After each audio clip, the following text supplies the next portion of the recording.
गोवर्धन महाराज तेरे माते मुकुट विराज। જે ભક્ત અને ભગવાન બંનેના વચ્ચેનું અંતર કાપી નાખે એનું નામ અત્તર. જે એક ગંધ કરી દે એ જ સુગંધ. એટલે પછી જ્યારે ગ્રહણ કરો, માલાજી પણ તમને મળે તો ખાલી આંખે ન લગાડાય, એની નાસિકાથી ગંધ લેવાય. અને સુબોધરીમાં મહાપ્રભુજી આજ્ઞા કરે છે કે દર્શનથી પ્રભુ મોક્ષ આપે, પણ ગંધથી પ્રભુ ભક્તિનું દાન કરે છે. અને એટલા માટે ગંધ ગ્રહણ કરવી જોઈએ.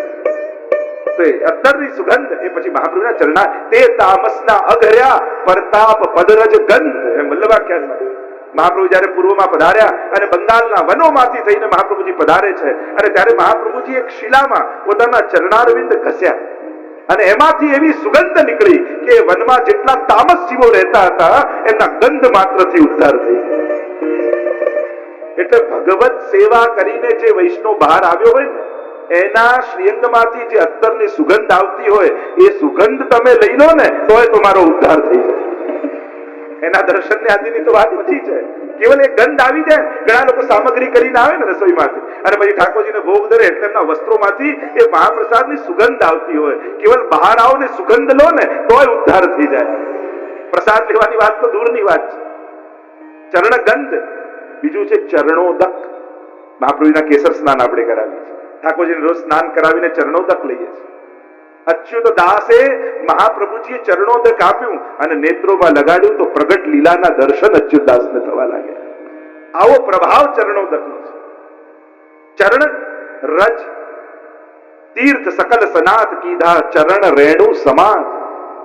ચરણ રજની પણ મહત્તા છે. આપણે તો વિચાર કરો, ગંધ જે કૃપા કરે છે, ચરણોદક જે કૃપા કરે છે, ચરણ રજ જે કૃપા કરે, તો જેને સાક્ષાત ચરણ સ્પર્શ મળી જાય એના સૌભાગ્યની તો શું વાત. અને એનો આખો પ્રકાર ચરણ સ્પર્શનો, દંડવતનો, વંદનનો, પ્રણામનો આ બધાના પ્રકાર છે. કેવલ રસ્તામાં હવેલી આવે ને સ્કૂટર પરથી હોર્ન મારો એને દંડવત ના કહેવાય. લોકોની આ આદત છે કે જતા હોય વચ્ચે કોઈ મંદિર આવે ને હોર્ન મારી દો. અરે હોર્ન મારવું તો અપમાન કહેવાય. વિદેશમાં જાઓ તો એને ઇન્સલ્ટ કહેવાય, એને દંડવત ના કહેવાય, એમાં આશીર્વાદ ના મળે. હોર્ન મારવાથી અપમાન થાય. તો વિવેક રાખો. વંદન પણ કઈ રીતે કહેવાય. આપણે ત્યાં તો એમ શાસ્ત્રોએ કહ્યું કે તમે જતા હો ને રસ્તામાં ભગવદ મંદિર આવે અને વંદન કર્યા વગર જતા રહો તો એ અપરાધ છે. વંદન કરવું એ ફરજ છે ભક્ત. પ્રણત દેહી નામ પાપ કરશણમ તૃણચરાનુગમ. નિત્ય ઠાકોરજી ગાય. ગોપાલદાસે પણ કહ્યું તે પદ ક્યારે દેખશું જે ગોધન પોઠે થાય. એ ચરણારવિંદના દર્શન. કારણ કે જ્યારે વંદન કરીને માંગ્યું કે આપના ચરણારવિંદના મને દર્શન થાય તો ઠાકોરજીએ કહ્યું તારે કયા ચરણારવિંદ જોઈએ છે. એ રાસ સમય નાચું ત્યારે એ ચરણારવિંદ, એ જ્યારે કાલિય નાગની ઉપર નૃત્ય કરું એ ચરણારવિંદ, ત્યારે કયા ચરણારવિંદ ના દર્શન કરવા છે. ગોપાલદાસે કહ્યું ગાયોની પાછળ પાછળ જતા હોય મારે તો એ ચરણારવિંદ. જેમ રાસમાં ઠાકોરજીએ રસદાન ગોપીઓને કર્યું છે એમ ગૌચારણમાં રસદાન સખાઓને ઠાકોરજીએ કર્યું. ચકોર ક્રૌંચ ચક્રવાહા ભારતવાદાંચ પરિણ જુદા જુદા અવાજ કરી અને નવરસોના દાન ઠાકોરજી સખાઓને કર્યા. અદ્ભુત વર્ણન છે. ગૌચારણ લીલા પણ અદ્ભુત લીલા. એમાં ઠાકોરજી ગુરુ બન્યા છે અને કોઈ બીજું કાયની ઇન્દ્રિયો છે ભક્તોની અને એને ઠાકોરજી દોરી લઈ જાય છે. તૃણચરાનુગમ શ્રી નિકેતનમ. લક્ષ્મીજીના નિવાસ રૂપ ચરણારવિંદ છે. પડિફળાર્પિતમ તે પદાંબુજમ. એમ કહેતા ગોપીજનો વંદન કરતા આગળ ગાન કરતા બોલ્યા. ગોપીજનો અધર સુધાની યાચના કરે છે. મધુરયા ગિરા વલ્ગુ વાક્યયા. એ આપની મધુર વાણી, વલ્ગુ વાક્ય વાણી, બુધમનોજ્ઞયા, બુદ્ધિમાનોને આનંદ આપનાર. હે પુષ્કર ક્ષણ, હે કમલ નયન, અમે આપની વાણી સાંભળીને મોહિત થઈએ છીએ. આપની સુધાના અમને પાન કરાવો. પ્યાયસ્વર. જો બ્રજલીલાનો અનુભવ જ્યાં સુધી સુધા સંબંધ ન થાય ત્યાં સુધી એ બ્રજલીલામાં કૃષ્ણ રસની અનુભૂતિ ન થાય. કૃષ્ણ તત્વને પામવા માટે ભગવાન સુધા સંબંધ કરાવીને અધિકાર સંપાદન કરે.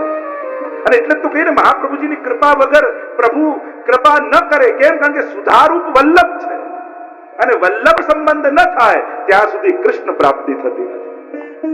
એ જ સુધા વલ્લભ રૂપે પ્રગટ થઈ છે. સોઅબ લક્ષ્મણ ભટ્ટ દ્વાર. સ્વત કૃષ્ણ પ્રેમામૃત રસ ભરેણાથી ભરિતા એ સુધા જ પોતે સુભગ મૂર્તિ સકરુણા એ સ્વરૂપે પ્રગટ થઈ છે. અને એટલા માટે પ્રભુ વ્રજ લીલામાં સર્વ વ્રજ ભક્તોનો સુધા સંબંધ કરાવે. એ યાચના ગોપીજનો કરે છે. કહ્યું કે વેણુ ગીતની કથામાં જ્યારે ઠાકોરજી વેણુનાદ કરે છે તો નાદ એ પાત્ર છે અને નાદના પાત્રમાં પ્રભુ પોતાની સુધા પધરાવી અને લતા પતા હરણીઓ ગાયો પર્વતો નદીઓ એમનો ભગવાન સુધા સંબંધ કરે છે. સ્વસુધાનું દાન કરે છે પ્રભુ. મહાપ્રભુજી તો કેવા અદ્ભુત અર્થઘટનો વેણુ ગીત પુનઃ યુગલ ગીત કી રસ બરખા બરખાઈ પ્રગટ ભય માર્ગ રીત દિખાય. યુગલ ગીતની કથામાં તો મહાપ્રભુજી આજ્ઞા કરે દેવ ભોગ્યા ભગવદ ભોગ્યા અને સર્વા ભોગ્યા ત્રણ પ્રકારની સુધા પ્રભુ આવે છે. એટલે કે વેણુનો નાદ પ્રભુ કરે એટલે એને કેવલ સાઉન્ડ ન માનતા, વેણુનો નાદ ન માનતા, એ નાદમાં પ્રભુની સુધા પીરાજે છે. અને એ જ્યારે વહેતી વહેતી વનમાં જાય ત્યારે એક એક એક એક ગોપીજનો જે વર્ણન કરે છે કે એનો પ્રભાવ શું થાય છે સુધાનો સંબંધ થવાથી. ગાવશ્ચ કુષ્ઠમુખ નિર્ગત વેણુ ગીત પિયુષ મુત્ત ભીત કર્ણ પુટૈ પિબંત્ય. આ ગાયો જો પોતાના કાન ઊંચા કરી કરી એને દૂના બનાવી અને પ્રભુની સુધાનું ગ્રહણ કરે. પુટૈ વાટકી ન કહ્યું, દોના કહ્યું. દો ના વહી દોના હૈ. વાટકીમાં તો આજે છાશ પીએ ને કાલે ધોઈને દૂધ પી લઈએ, પણ દૂનામાં જેમાં એકવાર એક જ રસ પીવાય દો ના વહી દોના. इसीलिए गायों ने दोना बनाया कर्ण को कि भगवत रस पिया है अब संसार का रस इससे नहीं पिए. આ વાછરડું તો જુઓ કોળિયું ગળ્યું છે, નથી ઉગડી શકતો, નથી ગળી શકતો. અરે આ હરણીઓને જુઓ, અરે આ પક્ષીઓને જુઓ. પ્રાયો બતામ ભીગા મુનિયો વનેસ્મિન કૃષ્ટે ક્ષણા સદુદીતમ કલવેણુ ગીતમ આરુહ્ય યે ધ્રુમ ભુજાન રુચિર પ્રબાલાન શ્રુણવંતી મિલિત શો વિગતાન્ય વાચક. આ ધ્રુમની શાખા ઉપર બેઠા છે, મુનિઓ છે. તો મુનિઓ છે એમ કેમ માનીએ? કારણ કે શાખા ઉપર છે. શાખાઓ તો મુનિની હોય ને, તૈત્રીય શાખા, મધ્યાંતિની શાખા, શાખાઓ તો મુનિઓની હોય એટલે તો મુનિ છે. પોતાની ચંચલતા છોડી ભગવદ રસનું પાન કરી રહ્યા છે. અરે આ નદીઓને તો જુઓ, નદ્ય સદા તદુપધારે મુકંદ ગીતમ આવર્ત લક્ષિત મનોભવ ભગ્ન વેગા આલિંગનમ સ્થગિત મુરમે ભુજૈર મુરારી ગૃણંતી પાદ યુગલમ કમલોપહારા. યમુનાજીને થાય કે તટ પરથી જતા ઠાકોરજીના ચરણારવિંદ પકડી લો અને લહેરો ફેલાવી ફેલાવી. મુરારી શબ્દનો પ્રયોગ અહીંયા કર્યો વેણુ ગોપીજનોએ, અને એટલા માટે મહાપ્રભુજી યમનાષ્ટકમાં મુરારી શબ્દનો પ્રયોગ કરે છે. મુરારી એને તો હમણાં વિસ્તાર નથી કરતો, પણ પોતાની બાહુ પ્રસારી લહેરો રૂપી તરંગ ભુજકંકણ ભુજાઓ અહીંયા વેણુ ગીતમાં ગોપીઓએ કહ્યું છે. અને નથી પહોંચી શકતી એટલે શું કરે છે? કમલો પહારા. જો ઠાકોરજીની ચરણની ગતિ છે ને એ ચાલ મરાલા હંસ જેવી ચાલ છે. હંસ કઈ રીતે ચાલે? એક પગ ઊંચો કરે, પછી પાછો નીચે મૂકે, પાછો ઊંચો કરે, આમ ચાલે. અને ઠાકોરજી જયારે કિનારે ચાલતા હોય ને પગ ઊંચો કરે એટલે યમુનાજીને થાય કે હું શું આપું, પોતાની અંદર ભ્રમર પ્રગટાવે અને કમળને ઉછાળે. અને ઠાકોરજી જ્યાં ચરણ પધરાવાના હોય ત્યાં કમળ આવી જાય અને પ્રભુનું ચરણ કમળ ઉપર પડે. ફરી બીજું ચરણ ઊંચું કરે, ફરી કમળ ભ્રમર પ્રગટાવે અને કમળ પડે અને ઠાકોરજીનું ચરણ કમળ પર પડે. એટલે પ્રભુ જ્યાં જ્યાંથી ચરણ પધરાવે ત્યાં ત્યાં યમુનાજી કમલોનો ઉપહાર ઠાકોરજીને. આ સુધાનું પાન કરીને મત થાય છે. અરે આ ગિરિરાજજીને તો જુઓ, ગિરિરાજજી દેવ છે, ભગવાન છે. એ તો પછી ઠાકોરજીએ કહ્યું કે શૈલોસ્મી કહી પહેલો પરિચય ગિરિરાજજીનો ભાગવતજીમાં ગોપીઓએ આપ્યો છે. અંતાય બદ્રબલા હરિદાસ વર્યો, હરિદાસ વર્ય આ સુધાને પાન કરી કેવા ભગવતી રૂપે પોતાની સેવા કરે છે. આ પૂર્ણા પુલિંદ ઉરુગાય પદાબ્જ રાગ શ્રી કુમકુમેન દહિતા સનવંદિતેન. આ પુલિંદજીઓને જુઓ, ગિરિરાજજીની તરેટીમાં રહેતી આ ભીલ કન્યાઓ જેના ભાવથી ઉત્થાપન ભોગાવે. એ જ્યારે કંદમૂળ લેવા માટે ગિરિરાજજીની તરેટીમાં શોધતી હોય ને ત્યારે કુમળા લીલા લીલા ઘાસ ઉપર લાલ લાલ કુમકુમ અને કેસર એમને દેખાય. કંદમૂળ વીણતી વીણતી ઘાસ ઉપર લાગેલું કુમકુમ અને કેસર પર દ્રષ્ટિ પડે. આ કુમકુમ કેસર કયું છે? ગોવર્ધન ગિરી સઘન કંદરા રૈન નિવાસ કિયો પિય પ્યારી. રાત્રિના સમયે ગિરિરાજજીની કંદરામાં પ્રભુ યુગલ સ્વરૂપે જે લીલાઓ કરી, અને 16 શણગાર છે ને 12 આભરણ છે. 16 શણગાર સજ્યામાં અને આભરણમાં ઉભો છે. આભરણ કયા? બિંદી લગાવે, સિંદૂર લગાવે, મહેંદી લગાવે, આ બધા જે લગાવે ને એને કાજલ લગાવે, આ બધા આભરણ કહેવાય. અને ઠાકોરજીએ સ્વામીજીના ચરણારવિંદને કુમકુમ અને કેસરથી સુંદર ચિત્રિત કર્યા છે. અને સ્વામીજી ઠાકોરજીના ચરણારવિંદ, અને જ્યારે લીલા પૂર્ણ થઈ અને સવારે કાલ ગોવર્ધન આવત લાલ ગોવર્ધન ધારી ઠાકોરજી સાથે સ્વામીજી પધારે, અને ત્યારે યમુના ગિરિરાજની તરેટીમાંથી થઈને પધારે યુગલ સ્વરૂપ, ત્યારે રાસ લીલાના રસાત્મક એ કુમકુમ અને કેસર ઘાસ ઉપર લાગે. અને આ પુલિંદજીઓ ભેગું કરી લે કુમકુમ અને કેસર, અને પ્રસાદી કુમકુમ અને કેસર જ્યારે પુલિંદજીઓ પોતાના હૃદયમાં લગાડે ત્યારે સાક્ષાત રાસ લીલાના રસનો અનુભવ આ પુલિંદજીઓને થઈ જાય. એટલે પૂર્ણ કોઈને ન કયા ગોપીઓએ, પણ પુલિંદજીઓને કયા પૂર્ણા પુલિંદે ઉર્ગાય. મૂળ વાત જે કરી રહ્યો છું સુધાની.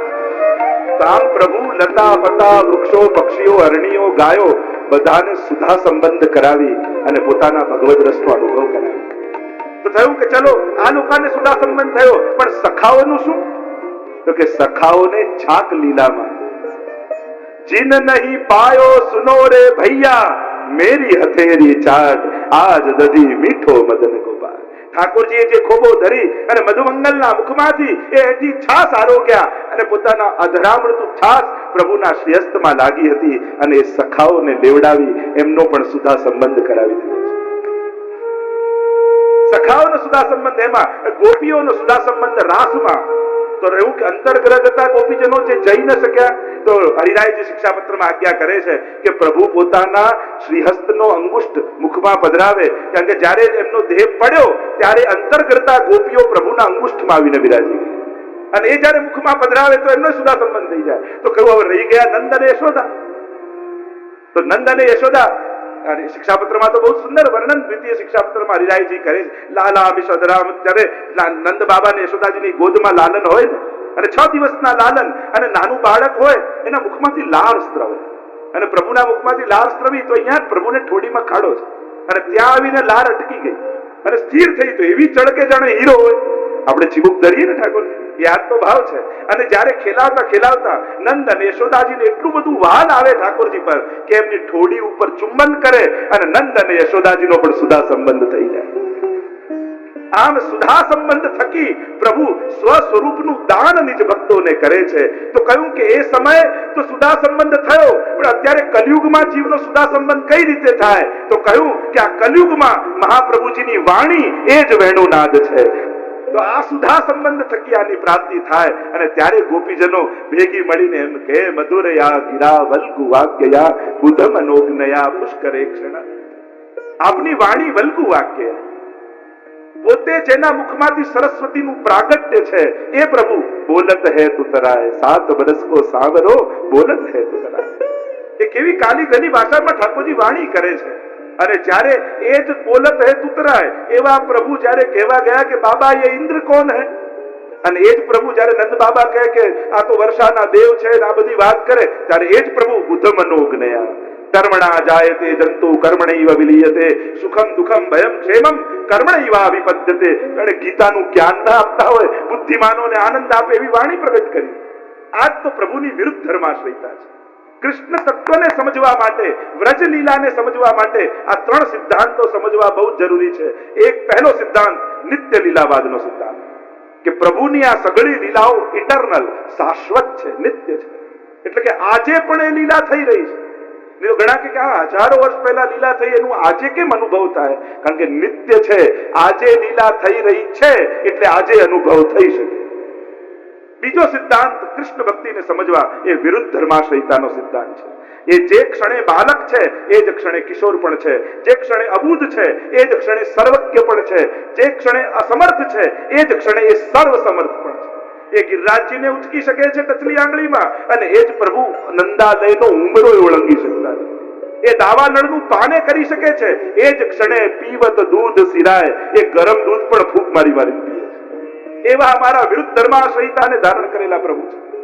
અને એટલા માટે ઘણા લોકો કહે ને કે પુષ્ટિ માર્ગમાં બાલકૃષ્ણ બાલકૃષ્ણ, અરે બાલકૃષ્ણ છે ક્યાં? કોઈ તમને પીછવાઈમાં એકે બાલકૃષ્ણ દેખાયા? 11 વર્ષ ને 52 દિવસનો ટાઈમ પીરિયડ ઠાકોરજી બ્રજમાં રહ્યા છે, પણ પ્રભુ બાલક જ હતા એવું માનવાની જરૂર નથી. તમે એકે પીછવાઈ જોજો, બધે કિશોર જ છે. અરે 7 સ્વરૂપ જુઓ ને, એમાં બાલક તો એક જ છે, બાકી બધા તો કિશોર જ છે. સાથે સ્વરૂપ જુઓ, તમે મથુરાધીશ જુઓ, વિઠ્ઠલનાથજી જુઓ, દ્વારકાધીશ જુઓ, તમે ગોકુલનાથજી જુઓ, તમે ચંદ્રમાજી જુઓ, તમે કલ્યાણદાયજી જુઓ, બાલકૃષ્ણની ઘટના છે, મદન મોહનલાલજી સાથે સ્વરૂપમાં એક જ બાલકૃષ્ણ ભાઈ. તો બાલકૃષ્ણ નથી, બાલ ભાવની સેવા છે. યશોદાજી માટે ઠાકોરજી 100 વર્ષના થઈ જાય ને તો એમનો ભાવ તો બાલ ભાવ જ રહે. એટલે કેવલ બાલકૃષ્ણ નહીં માનવા, બાલ ભાવ. બાકી આપણે ત્યાં તો સર્વદા સર્વ ભાવે ન ભજનીય વ્રજાધિપ. આ ત્રીજો સિદ્ધાંત, પ્રભુને બ્રજ લીલામાં સર્વ ભાવે ભજવા. તમે શ્રૃંગારમાં પલના કરાવો ત્યારે બાલ ભાવ થાય, પણ રાજભોગમાં જો કુંજનો મનોરથ હોય ત્યારે બાલ ભાવ કરો તો રસાભાસ થઈ જાય. ત્યારે તો કિશોર ભાવ જ રાખવો પડે. અને સંચારી ભાવ અને સ્થાયી ભાવ, રસશાસ્ત્રમાં તો આખો પ્રકાર બતાવ્યો છે કે વિભાવ, અનુભાવ, વ્યભિચારી સંયોગા. વિભાવ કોને કહેવાય, એમાં પણ ઉદ્દીપન વિભાવ, અને આ દરેક આખો પ્રકાર રસશાસ્ત્રનો, હમણાંની ચર્ચા નથી કરતો, પણ એ પ્રકારે આખો રસશાસ્ત્ર પ્રમાણે આપણી ભગવત સેવા છે. અને એટલા માટે આ 3 સિદ્ધાંત કૃષ્ણ લીલામાં સમજી લેજો. નિત્ય લીલાવાદ, બીજો વિરુદ્ધ ધર્માશ્રયિતા, અને ત્રીજો સર્વભાવનો સિદ્ધાંત. સર્વ ભાવે પ્રભુને ભજો. ગોપીજનો કહે કે આપ છો વલ્કુ વાક્ય, આપનું તોતલી બોલી સાંભળીને અમને રંજન થાય, પણ બુદ્ધ મનોજ્ઞ આપણ છે. કર્મણા જાય તે જંતુ. પણ કર્મ કયો? પુષ્ટિ માર્ગ સિદ્ધાંત પ્રમાણે જોઈએ તો કર્મ કરો તું કાય. વૃત્રાસુરે કહ્યું કે ભગવત સેવા એ જ આપણો કર્મ છે. સુખમ એટલે સંયોગ, દુઃખમ એટલે વિપ્રયોગ. આખું સુખમ દુઃખમ ભયમ ક્ષેમમ. ભય કયો? તો કે ભગવત સેવામાં અપરાધનો ભય, અને ક્ષેમ કરનારા તો પ્રભુ જ છે. આ સેવા દ્વારા જ ફલિત થશે, અને સેવા જ આપણું સર્વોપરી કર્મ છે. એટલે તો આ પૂર્વમાં પણ કહ્યું ને, શ્રેષ્ઠ કર્મ કયું?